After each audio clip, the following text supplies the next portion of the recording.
Assalamualaikum warahmatullahi wabarakatuh. Perkenalkan, nama saya Fira Mustika Solea. Dalam video pembelajaran kali ini, saya akan menjelaskan tentang materi pembelajaran cooperative learning, di mana pembelajaran cooperative learning ini merupakan salah satu model pembelajaran yang menempatkan siswa dalam kelompok-kelompok etnis kecil yang beranggotakan siswa dengan prestasi yang tinggi, sedang, rendah. Nah, kelompok-kelompok ini bersifat heterogen, jadi di mana siswa laki-laki, siswa perempuan dengan latar etnik yang berbeda agar dapat saling membantu menyelesaikan pembelajaran dan dapat dicapai pembelajaran dengan hasil yang maksimal.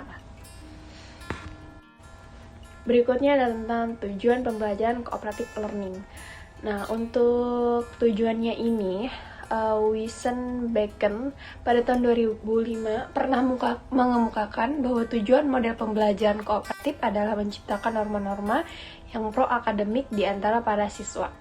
Dan norma-norma pro-akademik memiliki pengaruh yang amat penting bagi pencapaian siswa, sehingga dapat ditarik kesimpulan bahwa tujuan pembelajaran cooperative learning ini, yang paling penting dari model pembelajaran kooperatif ini adalah untuk memberikan para siswa pengetahuan, konsep, kemampuan, dan pemahaman yang mereka butuhkan supaya bisa menjadi anggota masyarakat yang bahagia dan memberikan kontribusi. Sekian, terima kasih. Assalamualaikum warahmatullahi wabarakatuh. Perkenalkan, nama saya Meti Rai Putri. Di sini saya akan menjelaskan unsur-unsur dalam pembelajaran kooperatif. Nah, Lundgren dalam Is Joni mengemukakan ada 7 unsur, yaitu pertama, para siswa harus memiliki persepsi bahwa mereka tenggelam berenang bersama. Yang kedua, para siswa harus memiliki tanggung jawab terhadap siswa atau siswa lain dalam kelompoknya. Nah, yang ketiga, para siswa harus berpendapat bahwa mereka semua memiliki tujuan yang sama. Dan yang keempat, para siswa membagi tugas dan berbagi tanggung jawab di antara para anggota kelompok. Yang kelima, para siswa diberikan atau dievaluasi penghargaan yang akan ikut berpengaruh terhadap evaluasi kelompok. Yang keenam, para siswa kepemimpinan sementara, mereka memperoleh keterampilan bekerja sama selama belajar. Dan yang terakhir yaitu para siswa akan diminta mempertanggungjawabkan secara individual materi yang ditangani dalam kelompok kooperatif. Nah, untuk kelemahannya itu ada 4. Yang pertama, guru harus mempersiapkan pembelajaran secara matang, di samping memerlukan lebih banyak tenaga, pemikiran, dan waktu. Yang kedua, agar proses pembelajaran berjalan dengan lancar, maka dibutuhkan fasilitas, alat, dan biaya yang cukup memadai. Yang ketiga, selama kegiatan diskusi berkelompok berlangsung, ada kecenderungan topik permasalahan yang sedang dibahas lalu meluas sehingga banyak yang tidak sesuai dengan waktu yang telah ditentukan. Dan yang terakhir yaitu saat diskusi kelas terkadang didominasi oleh seseorang. Hal ini mengakibatkan siswa yang lain menjadi pasif. Nah, sekian dari saya. Wassalamualaikum warahmatullahi wabarakatuh. Assalamualaikum warahmatullahi wabarakatuh. Perkenalkan, nama saya Putri Indah Purnawardana. Izin melanjutkan materi selanjutnya, yaitu tentang ciri-ciri pembelajaran kooperatif. Yang pertama itu ada saling ketergantungan positif. Jadi ketika teman-teman ataupun peserta didik saling berdiskusi, maka akan terjadi ketergantungan positif di mana mereka akan saling bertukar informasi tersebut. Nah, lalu yang kedua yaitu akuntabilitas individu. Penilaian tetap perseorangan, namun nanti akan dirata-ratakan menjadi nilai kelompok. Nah, di situ akan dibagikan dan kita akan mengetahui mana anak yang sudah paham dan anak yang belum paham. Nah, nanti anak yang sudah paham wajib memberitahu atau menjelaskan kepada temannya yang belum paham, seperti itu. Nah, yang ketiga yaitu interaksi tatap muka. Ini sudah pasti ya, karena di sana itu akan ada diskusi tentang soal ataupun kasus materi yang telah disediakan oleh guru. Lalu yang keempat yaitu keterampilan dalam menjalin hubungan. tadi kan sudah dijelaskan bahwa pembelajaran kooperatif itu adalah pembelajaran yang secara berkelompok ya, otomatis satu sama dengan yang lainnya itu saling bisa menjalin hubungan yang bagus. Diharapkan sih tidak dalam akademis saja, tapi juga dalam sosialnya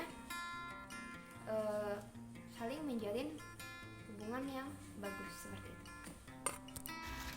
Assalamualaikum warahmatullahi wabarakatuh. Perkenalkan, nama saya Sucilandari, SD 18D, Program Studi Pendidikan Guru Sekolah Dasar, Fakultas Keguruan dan Ilmu Pendidikan. Di sini saya akan menjelaskan materi tentang langkah-langkah pembelajaran kooperatif. Nah, apa saja sih langkah-langkah pembelajaran kooperatif? Nah, di sini saya akan menjelaskannya. Yang pertama yaitu ada present goal and set, yaitu menyampaikan tujuan dan mempersiapkan siswa, atau menjelaskan tujuan pembelajaran dan mempersiapkan siswa siap belajar. Yang kedua ada present information atau menyajikan informasi, yaitu mempresentasikan informasi kepada siswa secara verbal, sebab informasi ini merupakan isi akademik.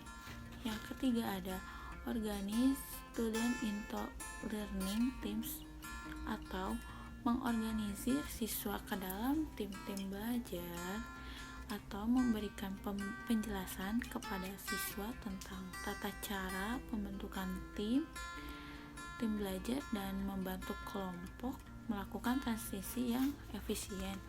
Yang keempat yaitu ada asset teamwork and student, atau membantu kerja tim dan belajar, atau membantu tim-tim belajar selama siswa mengerjakan tugasnya.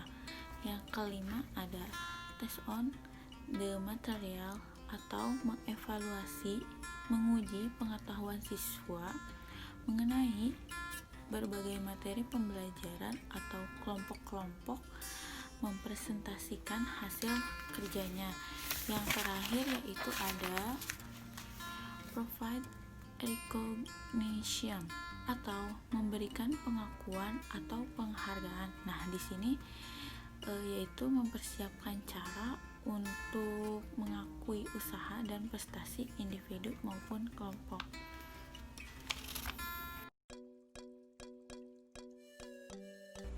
Assalamualaikum warahmatullahi wabarakatuh. Halo semuanya, selamat pagi. Gimana kabarnya hari ini?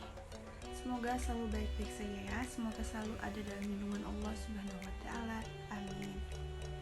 Sebelum kita mulai kegiatan hari ini, kita baiknya baca doa menurut agama dan kepercayaan masing-masing. Berdoa dipersilahkan. Selesai.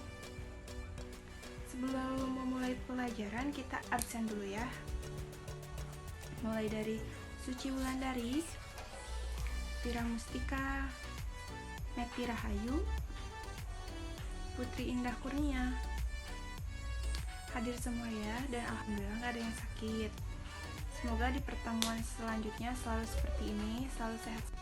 Nah, sekarang kita akan menjelaskan tentang penjumlahan pecahan. Sebelum dijelaskan, apa ada yang sudah tahu apa itu penjumlahan pecahan? Mungkin ada yang tahu, unjuk tangan. Dari Suci atau dari Vira, bisa dari Meti atau Putri, ada yang udah tahu apa itu penjumlahan pecahan? Ya, belum ada yang paham ya.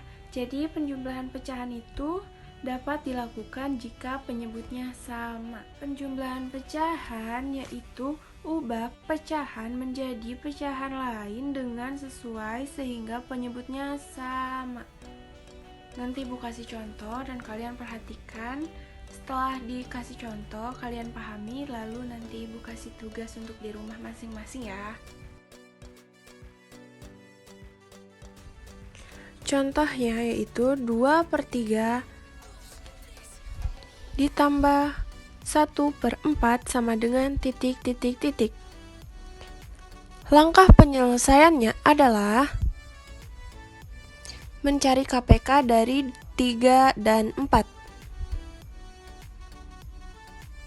Bagaimana sih mencari KPK?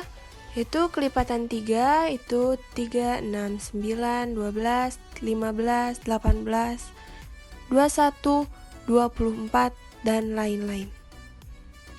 Dan kelipatan 4 yaitu 4, 8, 12, 16, 20, 24, dan lain-lain. Jadi KPK dari 3 dan 4 yaitu 12. Setelah kita menemukan KPK dari 3 dan 4, yaitu 12. Setelah kita menemukan KPK dari 3 dan 4, kita kembali ke pecahannya.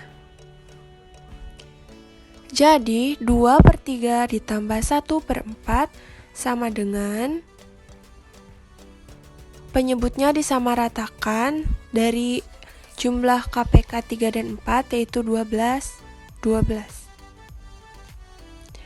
12 dibagi 3 dikali 2 hasilnya 8. Kemudian di sebelahnya 12 dibagi 4 dikalikan 1 sama dengan 3. Jadi 8/12 ditambah 3/12 sama dengan 11/12. Sekian pembahasan dari saya, semoga apa yang telah disampaikan dapat dipahami dan dimengerti. Dan seperti pembahasan sebelumnya, saya setelah memberikan contoh soal akan memberikan soal untuk dikerjakan di rumah. Untuk latihan soal pertama yaitu 2/5 ditambah 1/4 sama dengan titik-titik per 20 ditambah titik-titik per 20 sama dengan titik-titik per 20. Sekian pembahasan dari saya, kurang lebihnya mohon dimaafkan. Wabillahi taufiq wal hidayah. Wassalamualaikum warahmatullahi wabarakatuh.